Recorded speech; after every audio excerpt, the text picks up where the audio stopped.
I see it as there's a lake, and there's a lake, we'll start there, and there's a shed. And I think the shed more properly should be called a workshop, but I always call it a shed in my head.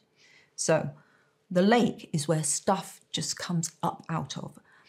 And I've always imagined that there's something living in that lake that chucks me things. It just throws things up at me that I catch. And then I take them in the shed and I work on them. So, but this is where things start getting a bit elaborate. So when I read my own writing, and often when I read other people's writing as well, I often think of it in terms of there's too much lake and not enough shed there. That wasn't worked on long enough. You didn't work on. At other times, I think that's pure shed. You just, you bang that up. There's nothing of the lake in there. So I have the best writers, the absolute pinnacle. They have an amazing lake and they have a phenomenal shed. Something that borders on a palace, right?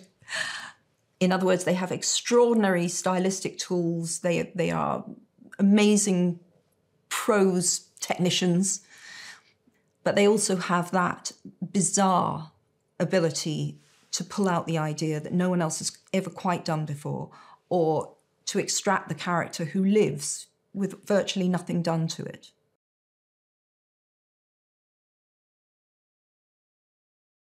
I swear to you, I've wanted to be a writer as long as I knew there was such a thing as a writer. But I have this very weird early memory, and I know I must have been 4 or under, because we left the first house that we ever lived in as a family when I was 4. And I know it was in that house because I can just about remember it. And I couldn't write, but I was copying figure by figure, letter by letter, a story. And I just copied it out on a page. And I didn't know what I'd written, I just copied the words. And there I was very pleased that I had made these marks on the paper. And I physically enjoy writing, I always have. And then I realised that books were made by people. I can't remember realising that, but I assume I did. And I never, ever wanted to do anything else.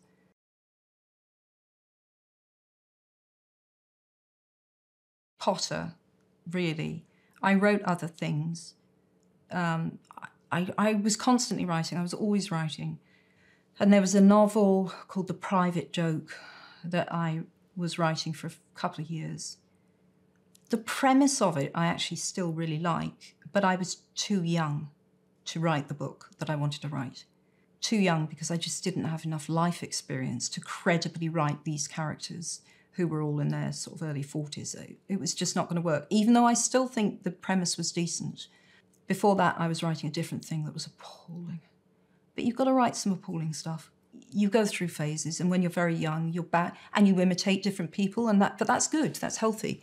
And it was really only with Potter that I hit my stride, and I thought, oh, I can do this. This I can do. I could feel that I could do it. So, yeah, and I learned as I went.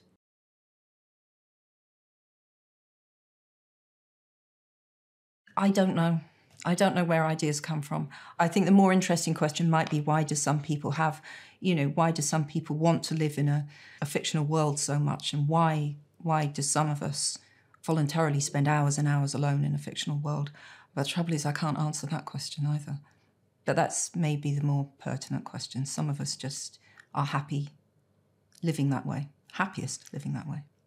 Ideas come in different ways, and different kinds of book form differently. That's been my experience. So with Harry, the idea really did come, it was the idea for the story, the premise of the story came first, which was literally a child doesn't realise he's a wizard until he gets the letter.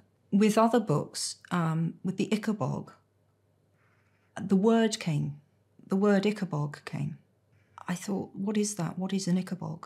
And that's how the story started, with me trying to find an entity to attach that word to. And with the Strike books, the character came first. He came first. I did want to write what I saw as quite a golden age whodunit, but in a modern setting. And it was interesting to think, well, how would that work? How do you, in this age of DNA analysis and high-tech detective techniques and CCTV cameras, how do you have a real old school detective in modern London? And so he was really the starting point there. But Robin came very quickly afterwards, and then I became very interested in Robin in the planning of the book, and I realised that this will be a two-hander. She's not going to be Watson forever. We'll have two Holmeses.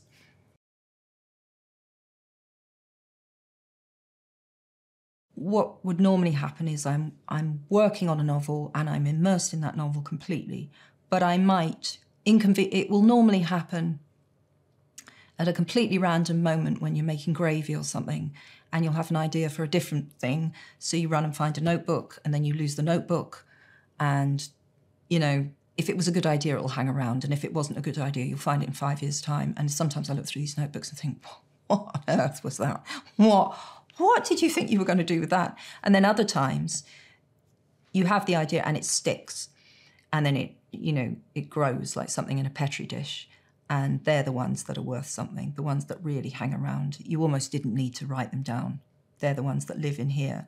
So that's kind of a good rule of thumb, actually. If it's meant to be, it'll lodge up here.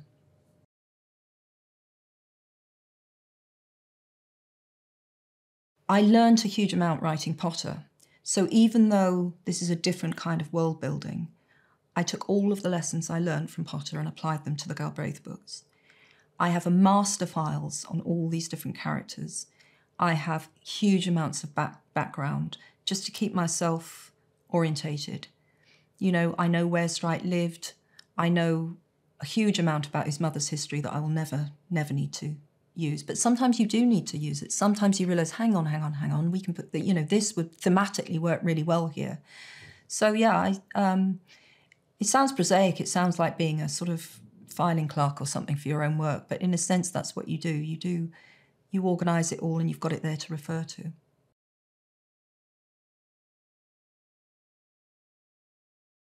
That's just the way I feel happiest working.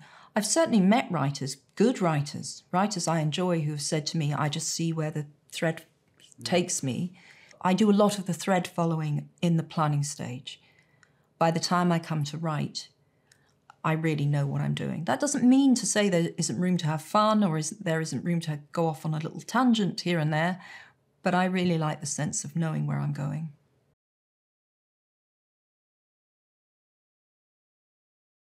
I think it will be a 10-book series. And so I have a very clear idea of how their relationship will go over those 10 books. So it sounds quite prosaic. It's more exciting than that, but it sounds dull to think, well, in that book, that emotional milestone will be reached and so on. But you do sort of have to have those points of light along the way, because it gives it I think it gives it a satisfying rhythm. So on the one hand, I'm looking at their relationship, but then you have these discrete, these self-contained plots along the way, which are all formed in different ways. Because I had the idea for the second plot in the Strike series, the Silkworm, before I had the idea for the Cuckoo's Calling. I reversed them because I thought that Silkworm would work better as a second book, as a second case. The first one had to be something that he had to make his name from to an extent, just to move the character along.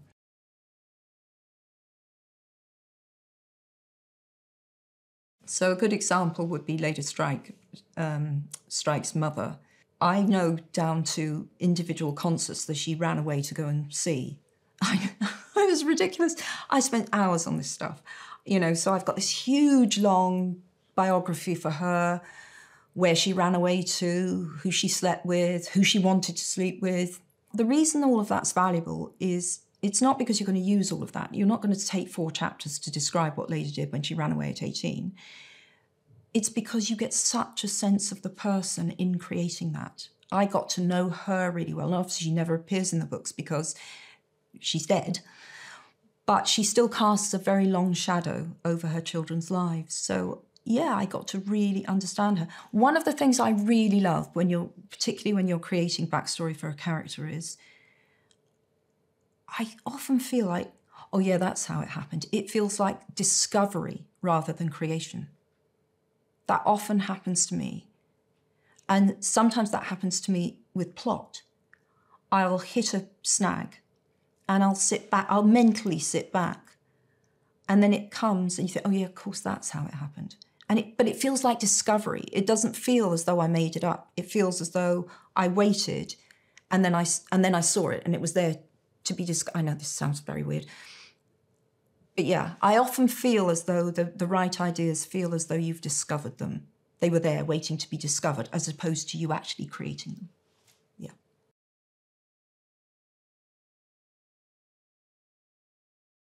I don't think a character has ever done that to me.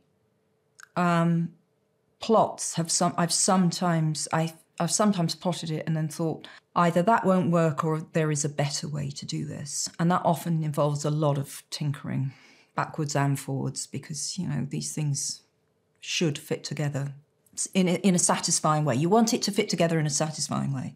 I really know my characters. Yeah. We have an understanding. They don't misbehave, and I don't put them through too much hell.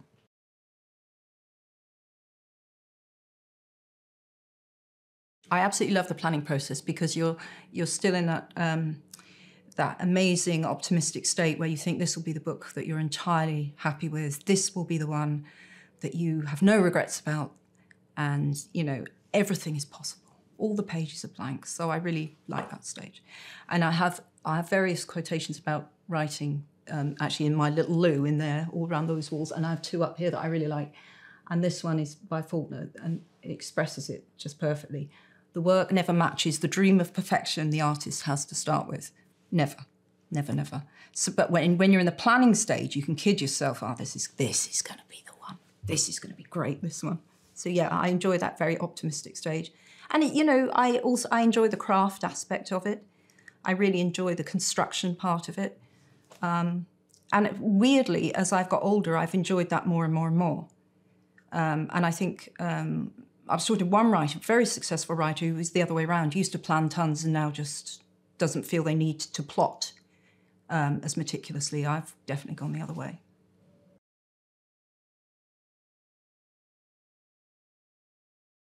So I used to do everything in notebooks.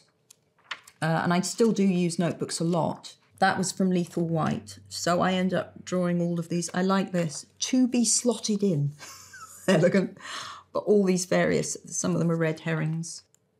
Yeah, I look back and sometimes I can't remember what the hell I was writing at the time. But increasingly, I do a lot of planning on the laptop. I'll show you what I do now. I used to just handwrite all these tables. So I've got red herrings. I always do clues in blue. It's just a reminder of where information is supposed to be given. And different columns for strands of the story. Each row is a chapter, obviously. So yeah, and I always colour code. So down the side, that means Strike and Robin are together. A sort of middle grey means it's just Strike on his own, and a light grey means it's just Robin on her own. And it's a good way of seeing at a glance how much page time each is getting. Because I like the balance. I like to shift between them a lot. And then when they're together, it's always, you know, stuff's always going on when they're together. So yeah, I do still use the notebooks, particularly when I'm travelling. Obviously, it's nice to have a book to just jot ideas down in. But a laptop is useful, must be said.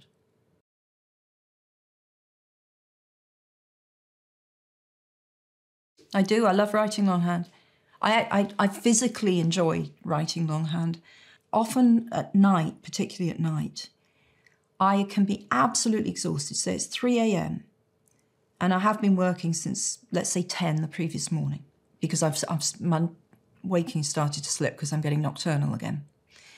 And you think, right, you're done. You can barely focus on the thing. So you close the laptop and it's absolutely guaranteed that you'll be halfway up the stairs and another idea will come. Absolutely guaranteed. So I try always have a notebook in the bedroom because then before I get to bed, I can write it down. Or I type it into my phone, or I will go back to the laptop and open it up. And depends what sort of an idea it is. If it's something, a one-liner, I will put it on my phone. But if it's an idea for a whole, you know, bit of dialogue, I've got to go back to the laptop. So you do get to a point where your brain is just so utterly consumed by it, it's exceptionally hard to shut it down. It's a peculiar thing. You just can't close it off.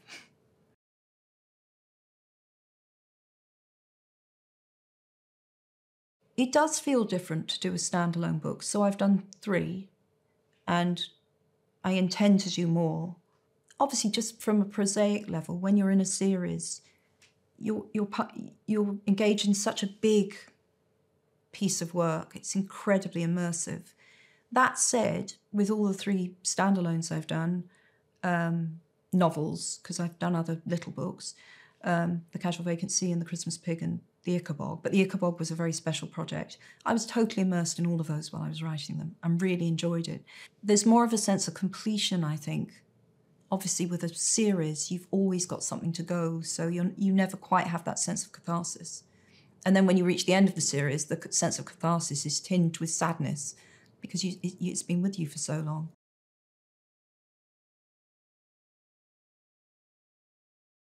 The editing that I do, a constant back and forth, I do enjoy. I see it as an important part of writing. I have worked with amazing editors, and my current editor, David, is just a joy to work with. And yeah, I enjoy that. It's important to have that objective person. You've lived with this thing for 12 months, longer often. It's very important to get that objective view. I would say at least 9 times out of 10, if he says to me, I feel it's dragging a bit here, it will be a part that I have my doubts about. I really enjoy that. Then you get to copy editing, which is where you're reminded that you misspell, you've got a blind spot on spelling one word, or, you didn't spot the hanging participle and all of that. So that gets to be a bit more nitpicky, but obviously very, very important. And also for things like times and dates, I'm a bit numerically blind. So as hard as I work on making sure the dates all work together, I'm by no means infallible on that. So a good copy editor is great.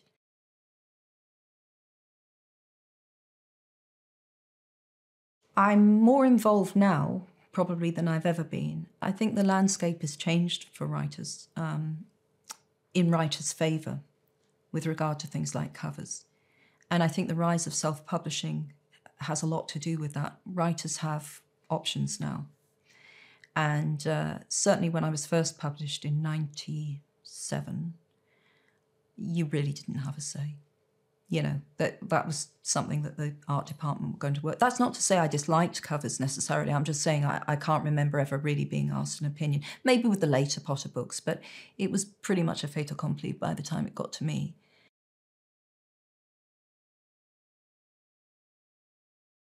I used to find titles quite difficult. I think titles are difficult, but I've become more relaxed about it. I think the only 2 titles the publisher ever had a query about, initially, The Silkworm, the second book in the Galbraith series, was called Bombyx Mori, which is Latin for silkworm.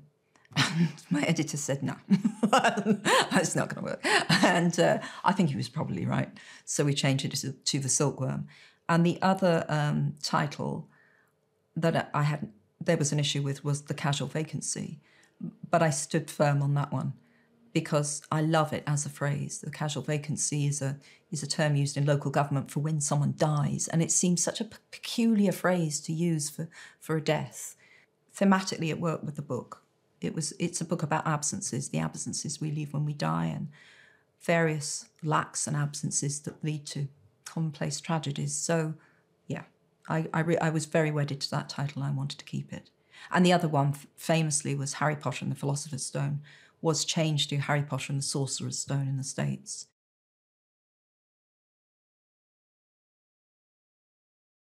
Beginnings are harder for me than endings. I normally know where I'm going. I'm very future-orientated. I think that by the time you hit the end, if everything has been woven together correctly, that should be a pretty easy part to write. So I've a few times written the final chapter of a book before I've written the first chapter. And I've done that on the current book that I'm writing, which is Strike Number 8. It's a question of tone. Tone is important to me, and it sort of seeps backwards through the book. I know where I'm heading. It's a bit of a sort of lodestar. I need to know where I'm going. this will all make sense if people read the book. But yeah, I had to know exactly, and it's a very important final chapter.